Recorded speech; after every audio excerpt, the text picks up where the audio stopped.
చాలా చోట్లలో కేసీఆర్ ముఖ్యమంత్రి కావాలని ఆలోచన చేశారు.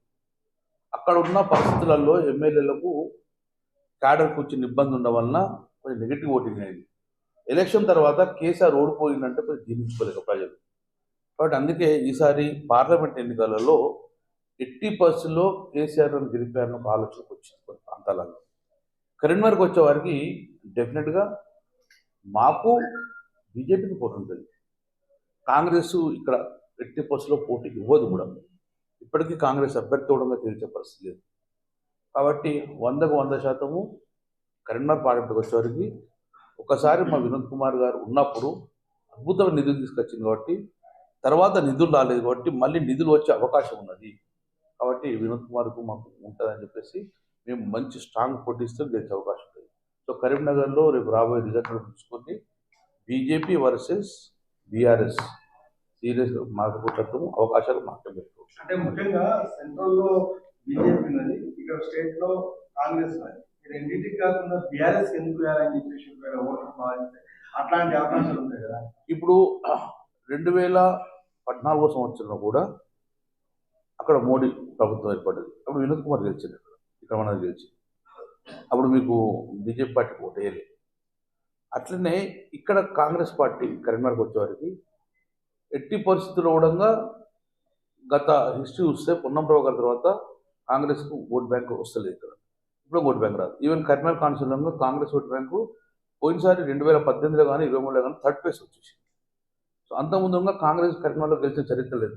ఎంఎస్ఆర్ కూడా గెలిచింది ఎప్పుడు with the help of the TRS తోటే గెలిచింది తప్ప. కానీ కాంగ్రెస్ పార్టీ డైరెక్ట్ గెలిచింది మాత్రం నాకు తెలిసే ప్రకారము కాంగ్రెస్ పార్టీ నేరుగా ఎవరితోటి గుర్తు పెట్టుకోకుండా గెలిచింది కరీంనగర్ లేదు.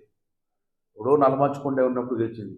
నల్లమాచుకొండ గెలిచిన తర్వాత కాంగ్రెస్ పార్టీ సింగిల్ గెలిచింది ఎప్పుడు లేదు. ఒక్కసారి ఎంఎస్ఆర్ గెలిచారు, అది కూడా టీఆర్ఎస్ పార్టీతో గెలిచారు. అప్పుడు కాంగ్రెస్ గెలిచారు. అందుకే కాంగ్రెస్కు ఎక్కువ శాతం కరీంనగర్ కాన్స్టిట్యూన్సీ ఉంది. ఆ ప్రభావితం ఎట్లా ఎదుర్కొంటుంది. ఇప్పుడు మాకు 3 ఎమ్మెల్యేలు ఉన్నాం కాబట్టి మేము ప్రభావితం చేస్తాం. డెఫినెట్గా మాకు అవకాశం ఉన్నది, మేము పోటీ చేస్తాం. ఎంపీ ఎన్నికల తర్వాత తెలంగాణ రాష్ట్రంలో ఎలాంటి రాజకీయ పరిణామాలు ఉంటాయి? ఎందుకంటే బండి సంజయ్ ఈ మధ్యలో కామెంట్ చేసింది, లోక్సభ ఎన్నికల తర్వాత ఏ క్షణమైనా కానీ ఇప్పటికే కోర్టులు ఉన్నారు, కేసీఆర్ కోర్టు కాంగ్రెస్ పార్టీలో ఉన్నారు, ప్రభుత్వం పూర్తి చేసే అవకాశం ఉంది. మాకు తెలిసిన ప్రకారం అయితే ప్రజలచే ఏర్పడ్డ ప్రభుత్వము కాంగ్రెస్. మాకు కూల్చాలని ఉద్దేశం లేదు, 80% లేదు. ప్రజా తీర్పు శిరసావహించిన బాధ్యత మా అందరినీ ఉండేది. కాంగ్రెస్ పార్టీ పరిస్థితి తెలుసు, దేశం మొత్తం కూడా ఎట్లా మారుతూ ఉంటాయో. వాళ్ళు కొట్లాడుకుని బయటకు తెప్పదేం కాదు, కానీ మేము కూర్చో ఆలోచన లేదు. వాళ్ళు విడిపోయి వాళ్ళు కొట్లాడుకొని వాళ్ళకు అంతర్గత యుద్ధంలో కాంగ్రెస్ పార్టీకి అంతర్గతం ఉంటుంది.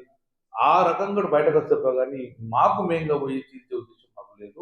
ప్రజా తీర్పు ఇచ్చి చేసాయుధం మాకు అపోజిషన్లో అవకాశం ఇచ్చారు, అపోజిషన్ పాత్ర నిర్వర్తిస్తాం. డెఫినెట్గా ప్రభుత్వం వాళ్ళకి ఏర్పాటు చేసిన అవకాశం ఇద్దాం, చూద్దాం. అవకాశం వాళ్ళు ఫెయిల్ అయినప్పుడు వాళ్ళంటే అంతర్గత యుద్ధం అవుతుంది, మేము కాదు కదా.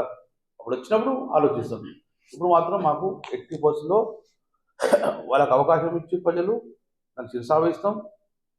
ప్రజలకు ఇచ్చిన హామీలు నెరవేర్చేదాకా ఉంటాం. మేము నెరవేర్చకపోతే డెఫినెట్గా మా పాత్ర మేము నిర్వర్తిస్తాం. అంటే పార్లమెంట్ ఎన్నికల తర్వాత స్థానిక సంస్థల ఎన్నికలు ఉంటాయి. అయితే పార్లమెంట్ ఎన్నికల్లో ఆ ఎన్నికల ప్రభావం అనేది వచ్చే ఎన్నికల పైన కూడా పడితే ఖచ్చితంగా బీఆర్ఎస్ తుడిచిపెట్టుకోబోతుందని చెప్పేసి కూడా కొంత ప్రచారం జరుగుతుంది, చాలా మంది మాట్లాడతారు. 1999 1999లో చంద్రబాబు గవర్నమెంట్ అద్భుతంగా ఫామ్ చేసింది. చేసుకున్న 1 మంత్కే చాలా ప్రజా వ్యతిరేక విధానాలు తీసుకొచ్చింది. స్థానిక సంస్థలు మొత్తం ఆకేస్తని చెప్పారు. కానీ ఇమ్మీడియట్గా 2 మంత్స్లో స్టార్ట్ అయిన స్థానిక సంస్థలు కరీంనగర్ కార్పొరేషన్లో 5 గెలిచాయి. జిల్లా పరిషత్తులు పోయినాయి, అన్ని పోయినాయి. అంటే ఒక్కసారి ప్రభుత్వ వచ్చాక ప్రజా వ్యతిరేకం చేస్తే ఇమ్మీడియట్ స్థానిక సంస్థలు తీస్తారు. అలాగే కాంగ్రెస్ ప్రభుత్వం కూడా అలాంటి నిర్ణయం తీసుకుంటే డెఫినెట్గా స్థానిక సంస్థలు మొత్తం కూడా మళ్ళీ టీఆర్ఎస్లో వచ్చేస్తుంది. 1999లో మీరు ఎగ్జాంపుల్, ప్రభుత్వం ఏర్పడిన చంద్రబాబుకు 2000 సంవత్సరంలో 1 ఇయర్ లోపలనే, 1 ఇయర్ 6 మంత్స్ లోపలనే కరీంనగర్ మున్సిపల్ కార్పొరేషన్ ఎన్నికలు పడితే మేము 5 గెలిచినాం అవుట్ ఆఫ్ 30. ఎంపీలు మన ఎంపీటీసీ వెళ్ళి సర్పంచ్. ఎందుకంటే ఆ 6 మంత్స్లో చంద్రబాబు ప్రజా వ్యతిరేక పాలన తీసుకున్నాడు. ఏదైతే హామీలు ఇచ్చిండో నిర్వర్తించలేదు. ఇప్పుడు ఇమ్మీడియట్గా ప్రభుత్వ వ్యతిరేక ఓటు జరిగింది. అట్లనే ప్రభుత్వ ఓటింగ్ ప్రజలు ఎప్పుడైనా ఓటు వేయచ్చు. మీరు ఈ ఇప్పుడు గెలిచిన రేవంత్ రెడ్డి ప్రభుత్వము చక్క పని చేస్తే ఆయనకు ఎంపీ సీట్లలో తనకు అవకాశం వస్తుంది. ఏమాత్రం నిన్న వ్యతిరేకంగా ఉన్నాక ప్రజలు మళ్ళీ టీఆర్ఎస్ కొట్టేసే పరిస్థితి. జాతీయ స్థాయిలో మళ్ళీ బీజేపీ అధికారంలోకి వస్తే టీఆర్ఎస్ పార్టీని చీల్చే అవకాశం ఉందని మంత్రి పొన్నం ప్రభాకర్ మళ్ళీ చెప్తున్నాను, బీఆర్ఎస్ పార్టీని ఎవరు చేయించరు. బీఆర్ఎస్ పార్టీ ఒక కాజు కోసం పుట్టిన పార్టీ, తెలంగాణ రాష్ట్ర ఏర్పాటు కోసం ముఖ్యమైన పార్టీ. కాబట్టి ఇప్పుడు ఉన్నంతగా టీఆర్ఎస్ పార్టీ ఉండడంలో చీల్చేయలేదు. డెఫినెట్గా మేమందరం కలిసి ఉంటాం, కుటుంబంగా పార్టీ ఉంటాం. ప్రజలు మాకు 2 సార్లు అవకాశం ఇచ్చిండ్రు, ఒకసారి కాంగ్రెస్ పార్టీకి అవకాశం ఇచ్చిండ్రు కావచ్చు, మళ్ళీ మాకు అవకాశం వస్తే మేము కొట్టాడతాం. డెఫినెట్గా మా మా ప్రతిపక్ష పాత్రను నిర్వర్తిస్తాం సమర్థంగా. అధికారం శాశ్వతం కాదు కదా, అధికారం ఉండదు కదా. ప్రజాపతిగా మా అపోజిషన్ పార్టీగా మాకున్నది, ప్రజల పక్షాన్ని కొట్లాడతాం. మళ్ళీ ప్రజల మనల్ని ఎట్లా చూరగొనాలని చెప్పి ప్రయత్నం చేస్తాం. తెలంగాణలో ఈ భూ ఆక్రమణ బాగా జరిగాయని బాగా కేసులు దాని మీద తప్పక నేను ఒక్కటిగా 2 సార్లు చెప్తున్నాను. మేము చట్టపరంగా ఎవరు తప్పు చేసినా శిక్ష అనుభవించాలి. ఎవిడెన్స్, డాక్యుమెంటరీ ఫోర్జరీ అవన్నీ ఎవిడెన్స్ ఉంటాయి. సో ఇక ఆరోపణలు చేస్తూ ఉంటారు, కానీ ఆరోపణలన్నీ నిజం కావు. చాలా ఆరోపణలు చేస్తూ ఉంటారు, నిజం కావు.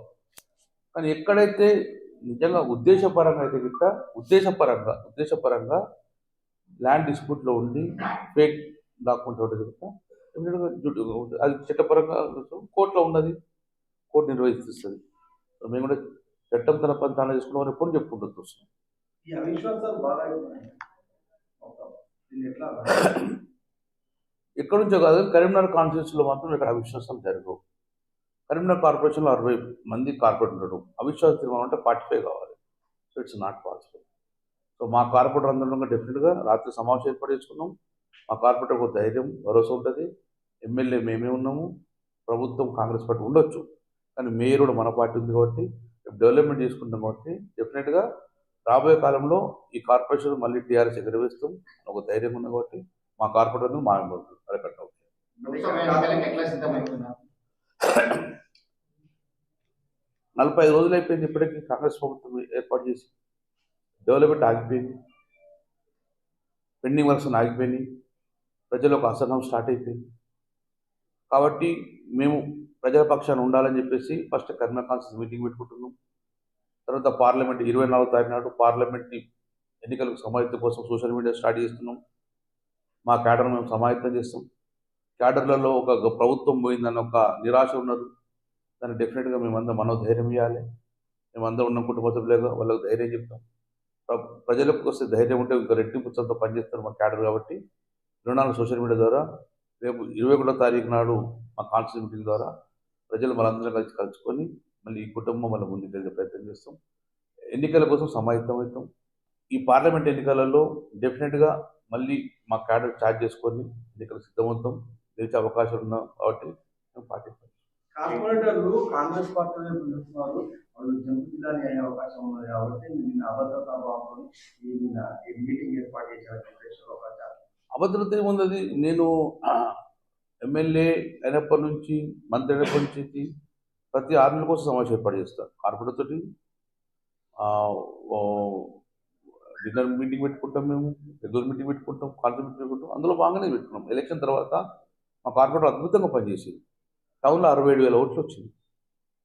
ఇంత వ్యతిరేక గాలిలో కూడా హెడ్ క్వార్టర్లు అన్నీ ఓడిపోయినాయి, ఒక నేను తప్ప అందరూ ఓడిపోయింది. సో మా కార్పొరేషన్లో ఉన్న కార్పొరేటర్ కానీ మా క్యాడర్ పనిచేసిన కాబట్టి 67,000 ఓట్లు వచ్చింది. కొత్త చెప్పుకున్నాం మా బాధ్యత, అందరం ఏర్పాటు చేసుకున్నాం. అందరు కార్పొరేటర్లు వచ్చింది, ఒకరిద్దరు రాకపోతే వాళ్ళ పర్సనల్ అవసరం ఉంటుంది, కానీ అందరు కార్పొరేటర్ వచ్చింది. అందరం కూడా ఒకవైపు ఉన్నామని భావిస్తాం. వెంకటేశ్వర స్వామి బ్రహ్మోత్సవాల గతంలో రాజకీయంగా ఎక్కువ పార్టీ తరఫున నిర్వహించినట్టుంది, ఇప్పుడు మాత్రం ప్రభుత్వం తరఫున నిర్వహిస్తామంటున్నారు.